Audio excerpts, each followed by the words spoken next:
Hey everybody! Today we're going to discuss repeating patterns. I felt like this was a good follow-up for the inner child wounding. What is repeating pattern? So if you've ever seen the movie Groundhog Day with Bill Murray, that's repeating pattern. Because you notice as the movie progresses, he tries getting more angry and getting more frustrated and just not caring. He commits suicide. I mean, he runs the gamut of the negative side of the vibrational spiral. And it isn't until he starts correcting his behavior and changing his outlook and starting to get things right that the day starts going smoother, and little by little by little, he changes the repeating pattern and he finally gets to go to the next day. But some of the repeating patterns, the more common ones that people tend to see, struggles with food and weight. Struggles with food and weight aren't about your diet. They're not about lack of exercise. There's a core reason why diets and exercise plans don't really seem to work, because there's an underlying issue, there's an underlying wounding. This is just the outside symptom of that wounding and the thought patterns and the belief systems that lead to this repeating struggle. Because generally what will happen, somebody will find a diet or an exercise plan, they'll follow it and they'll lose weight. But the outside has changed, but the inside is the same. So what happens is then they end up going back to the old pattern.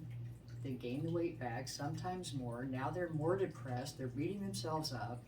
And so that cycle will continue to repeat itself until that underlying issue is resolved. And we tend to find those underlying issues in the inner child wounding and also in the belief systems, the thought patterns. And those things can be corrected, but if you don't know why this is happening in your life, then you just feel like a failure. And it just reinforces the negative things that led to the problem to begin with, because you feel like, I've tried, I just keep failing. So another very common one is financial issues. This is a big one because money has become such a charged topic in our society. And there's constant negative feedback about it.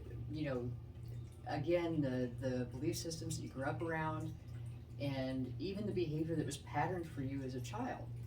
But again, underneath that, regardless of any of those things, there's a source, there's a reason, and finding that reason ends the cycle.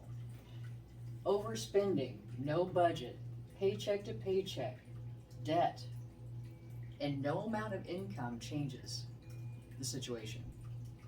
It wouldn't matter if you made $5,000 a year or $5 million a year.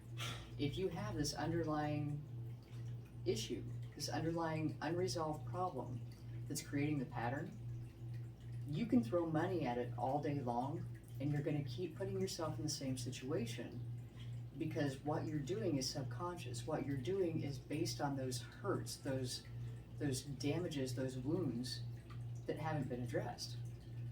And this is just a way of distracting yourself from the real issue, because all you can think about is debt, money, lack, right? Toxic relationships. That is like probably the most common. And it's basically your relationship with friends, family, romantic partners, all of these relationships, and you end one and you get a new relationship with the same dynamics, different face, same issues. And you think, why? Why are there so many assholes in the world? Do I have a sign on me that said, I like assholes? And it's not. It's not. There is a part of you that is attracted to that because it's vibrating, it's connecting, it's resonating with some part of that wounded inner child, that's your comfort zone. And when you get out of that, you don't know how to respond. It's sad, but really, if someone who has a repeating pattern of toxic relationships has the opportunity for a healthy relationship and they haven't healed that inner wounding, they will sabotage the healthy relationship. They will wreck the great opportunity subconsciously because it feels wrong and they don't trust it and they don't know how to respond to it and it doesn't match how they feel about themselves, and so they run and go back to another toxic relationship and they're like, whew, that's better. Isn't it amazing? It is so amazing that these things inside of us that for the most part we are not fully aware of. We can look at our outside environment, look at the life around us and think, it's not really what I wanted. But then when you try to change it, you end up with the same thing, the same thing, the same thing, the same thing. And the things that you keep throwing at it as fixes aren't working because the broken part isn't the food and the weight. It's not the financial issues. It's not the toxic relationships. It's whatever is unhealed inside of you, whatever is driving the behavior that has to be taken care of first. Then, when you approach food and weight, you're successful. When you start to address your financial issues, you resolve them. When it comes to toxic relationships, you put up boundaries like a motherfucker. You got the flying monkeys, the flaming arrows, the moat with alligators, because ain't nobody bringing that garbage back into your life. And it's amazing, the transformation that is possible. Not only possible, probable. It almost, you can't stop it from happening once you heal that part of you. Questions that you can ask yourself, and again, based on the inner child wounding and understanding some of those behaviors that come out of the different categories of wounding. What negative pattern have you been facing? You know, you can kind of go back and kind of touch on what might be driving that pattern, what might be keeping it on the hamster wheel. What message do you think the universe is trying to bring to your attention with these patterns? That is the big one, because life is happening for us. It's not happening to us. When we're in these situations, it feels like life is happening to us, and it's easy to adopt the victim mentality, but then you're absolutely powerless to change the situation. Life is happening for us. The universe, higher power, God, source, whatever you want to refer to it as, is trying to bring your attention to these things.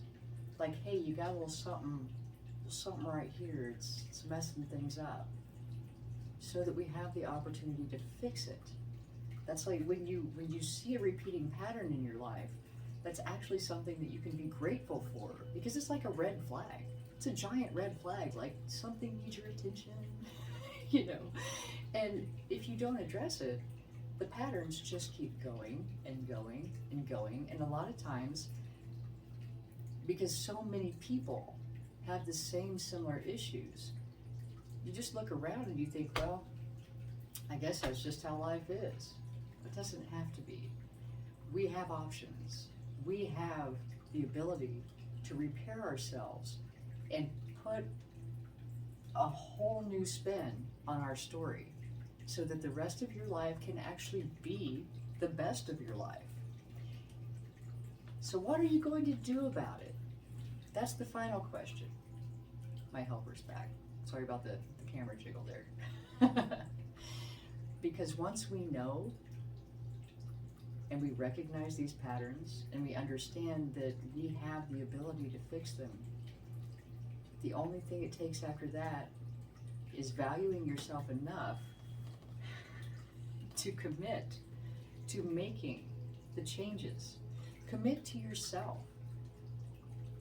There's nothing more powerful to start momentum behind change than to make a commitment to yourself that starts to rebuild your trust in yourself, with yourself, than to make a commitment that you're going to put the effort in. Because this is something, like, let's say you could invest in the stock market and there was one particular stock that you knew you were going to get 150% return on. Would you not? And I would.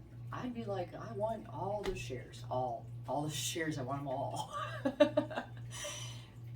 So many things in our life can be uncertain. You don't know what kind of return you're going to get on it. But when you improve yourself, when you heal yourself, when you work on yourself, that's that 150% return on investment. It is work. I am not going to lie to you. It is not easy. But it's going to be the most rewarding effort you have ever put forth in your life. And for the rest of your life, you're going to keep receiving the return for that investment that you make in yourself. Know that you're worth it. Know that it's worth it. All right. So I hope that helps you understand more about repeating patterns, because sometimes we have these catchphrases that we use for different things, and you're like, well, I've heard the term, but you know, this is repeating patterns. Groundhog Day. Think Bill Murray, right? Thank you so much for joining me. I hope this is helpful. I will talk to you soon. Love and light.